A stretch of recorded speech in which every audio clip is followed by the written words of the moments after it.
Dan bukankah kita meyakini betul satu sabda Nabi ketika hadis ini dibacakan Abu Bakar itu pingsan. Abu Bakar tuh sampai ketika mendengarkan hadis ini Abu Bakar pingsan. Padahal Abu Bakar itu bukan hanya sebatas sahabat, tapi sudah mendapatkan jaminan surga. Bahkan ayat Al-Quran juga salah satunya itu turun karena apa? Kekhawatiran Abu Bakar As-Siddiq ketika berada di dalam Gua Tsur. Kemudian ketika orang-orang kafir Quraisy itu sudah ada di atas, apa kata beliau? Wahai Rasul, ini sekiranya mereka menundukkan aja matanya sedikit aja ke bawah, tahuan kita di sini. Tapi apa kata Allah Subhanahu wa taala? La takhaf wa la tahzan, innallaha ma'ana. Jangan kau takut, jangan kau gelisah. Jangan kau bersedih. Itu Allah yang menurunkan langsung kepada Nabi sallallahu alaihi wasallam menjawab kegelisahan dari Abu Bakar As-Siddiq. Dan beliau juga bukan hanya sebatas sahabat, tapi beliau juga mertua dari Nabi sallallahu alaihi wasallam karena Nabi menikahi siapa? Ibunda Aisyah radhiyallahu anha. Dekat banget dengan Nabi. Tapi ketika Nabi menyampaikan kabar ini, Abu Bakar sampai pingsan.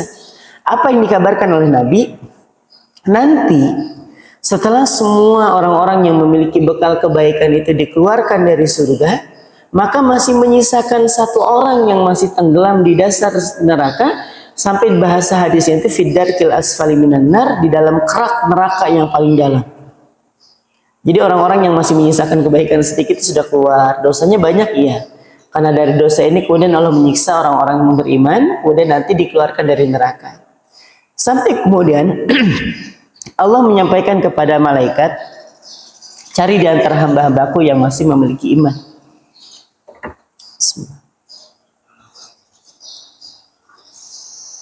Cari di antara hamba-hambaku yang masih memiliki iman. Apa kata malaikat ini? Ya Allah, sudah tidak kutemukan.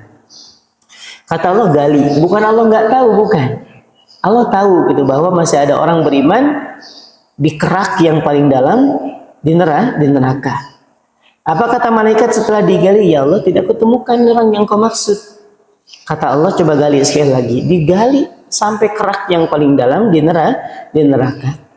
Maka ditemukan satu makhluk yang udah nggak jelas sudah bentuknya. Kebayang malaikat aja sudah berhenti nyiksa kan? Sampai nggak ketahuan mendem di mana nih orang. Mungkin malaikat itu terlampau emosi gitu ya. Kemudian menghukum si fulan sampai kependam sampai jauh ke dalam gitu. Sampai nggak disiksa sudah. Berada di kerak paling dalam di neraka. Maka ditemukan satu makhluk yang sudah nggak jelas bentuknya. Maka sampailah makhluk ini di telaga Kautsar yang membuat dia bisa kembali seperti semula. Maka dia merangkak ke surga. Kemudian orang ini mengatakan, ya Allah, kudapati surga sudah penuh. Kata Allah, masuk sudah ke dalam. Kata orang ini, ya Allah, kudengar suara di surga itu sudah penuh kayaknya, ya Allah. Maka untuk kesekian kalinya Allah sampaikan, masuk engkau. Apa kata orang ini? Ya Allah, apakah engkau bercanda denganku? Ya Allah, ini saking dia percayanya dia masuk ke dalam surga. Maka tetap orang ini dimasukkan ke dalam surga.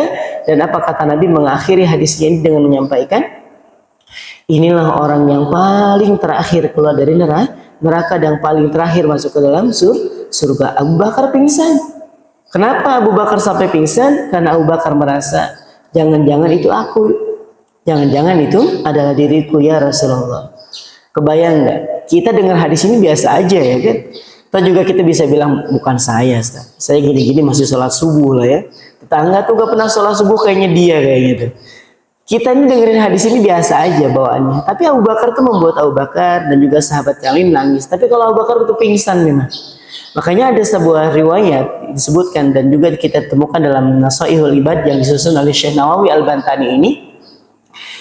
Ketika Nabi SAW bertanya kepada malaikat Jibril, wahai Jibril, gambarkan kepadaku tentang kebaikan siapa? Umar bin Khattab. Apa kata Jibril? Jibril mengatakan, sekiranya lautan itu kujadikan sebagai tinta dan pepohonan yang ada di muka bumi ini kujadikan apa? Pena. Maka rasa-rasanya aku nggak sanggup buat apa? Untuk mencatat kebaikan-kebaikannya siapa? Umar bin Khattab. Kemudian Nabi bertanya lagi, bagaimana keadaannya Abu Bakar? Apa kata Jibril? Jibril mengatakan, Umar adalah salah satu dari kebaikan Abu Bakar. Kebayang nggak? Umar aja kebaikannya, kalau ternyata laut dan juga pena itu dari pepohonan yang ada di muka bumi, itu tidak kecatat sudah saking banyaknya kebaikan Umar bin Khattab. Ini Abu Bakar itu disandingkan dengan Umar. Umar itu baru bagian kecil. Baru bagian kecil dari kebaikannya siapa? Abu Bakar As-Siddiq. Untuk itulah kenapa Nabi SAW itu ketika bertemu dengan Mu'adz bin Jabal, ketika bertemu dengan sahabat-sahabat yang lain, termasuk dalamnya Ibnu Abbas, itu Nabi pernah menyampaikan, sekiranya kalian itu ingin bertanya tentang sesuatu, ingin merasakan nasihat-nasihat yang baik, cobalah temui siapa? Abu Bakar As-Siddiq. Abu Bakar As-Siddiq. Nah, jamaah sekalian, dari sini kita bisa mengambil pelajaran ternyata iman itu sesuatu yang mahal. Iman itu sesuatu yang mahal. Ini seburuk-buruknya saya pernah mendapatkan nasihat seperti ini dari seorang syekh. Syekh ini menyampaikan, Syekh Adnan ini menyampaikan kayak gini. Seburuk-buruknya orang beriman, dia masih punya harapan masuk ke surga, itu aja sudah.